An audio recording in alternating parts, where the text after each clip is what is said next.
जय माता दी भक्तों, आइए आज हम सुनते हैं गुप्त नवरात्रि व्रत कथा। गुप्त नवरात्रि हिंदू धर्म का अत्यंत रहस्यमय और फलदायी पर्व है। यह वर्ष में 2 बार माघ और आषाढ़ मास में आती है। इसे गुप्त इसीलिए कहा जाता है क्योंकि इस दौरान की जाने वाली साधना, पूजा, उपासना को गुप्त रखा जाता है। यह नवरात्रि विशेष रूप साधकों, योगियों और माता दुर्गा के गहन उपासकों के लिए मानी जाती है। एक गांव में एक अत्यंत निर्धन व्यक्ति सच्चा ब्राह्मण रहता था। वह माता दुर्गा का अनन्य भक्त था, परंतु उसकी आर्थिक स्थिति बहुत कमजोर थी। उसके पास न तो भव्य पूजा करने के साधन थे और न ही बड़े यज्ञ या दान करने की क्षमता। फिर भी उसके हृदय में माता के प्रति अटूट श्रद्धा थी।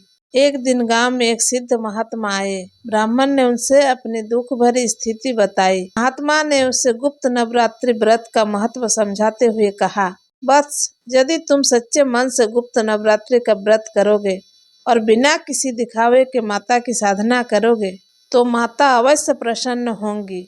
ब्राह्मण ने महात्मा की आज्ञा मानकर गुप्त नवरात्रि का व्रत आरंभ किया। उसने यह व्रत किसी को बताए बिना पूर्ण संयम और नियम से किया। प्रतिदिन प्रातः स्नान कर वह एकांत स्थान में बैठकर माता दुर्गा के मंत्रों का जप करता और सात्विक भोजन ग्रहण करता। न तो उसने अपनी साधना का प्रचार किया और न ही किसी से सहायता मांगी। 9 दिनों तक उसने पूर्ण श्रद्धा, ब्रह्मचर्य और विश्वास के साथ माता की उपासना की। 9वीं की रात माता दुर्गा स्वप्न में प्रकट हुई। माता ने कहा, वत्स, तुमने गुप्त भाव से मेरी साधना की है। तुम्हारी भक्ति सच्ची है। मैं तुमसे अत्यंत प्रसन्न हूँ। माता ने उसे वरदान दिया कि उसका जीवन कष्टों से मुक्त होगा और उसे सुख समृद्धि प्राप्त होगी। अगले ही दिन ब्राह्मण के जीवन में परिवर्तन होने लगा। उसकी गरीबी दूर हुई, घर में अन्न और धन की कोई कमी नहीं रही और समाज में उसे सम्मान प्राप्त हुआ।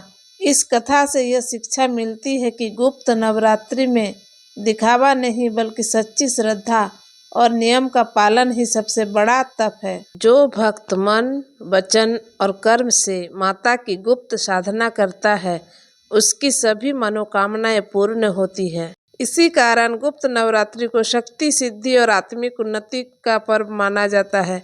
माता दुर्गा अपने सच्चे भक्तों की गुप्त भक्ति शीघ्र प्रसन्न होती है और उन्हें मनचाहा फल प्रदान करती है।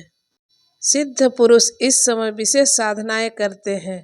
साधना को गुप्त रखने से शक्ति कई गुना बढ़ जाती है। जो व्रती सच्चे मन से माता रानी की साधना करती है उसकी सारी मनोकामना पूरी माता रानी अवश्य करते हैं। जय माता दी। इसी तरह की वीडियो को देखने के लिए फ्रेंड्स हमेशा की भक्ति चैनल को सब्सक्राइब करें। कमेंट में जय माता दी लिखना ना भूलें।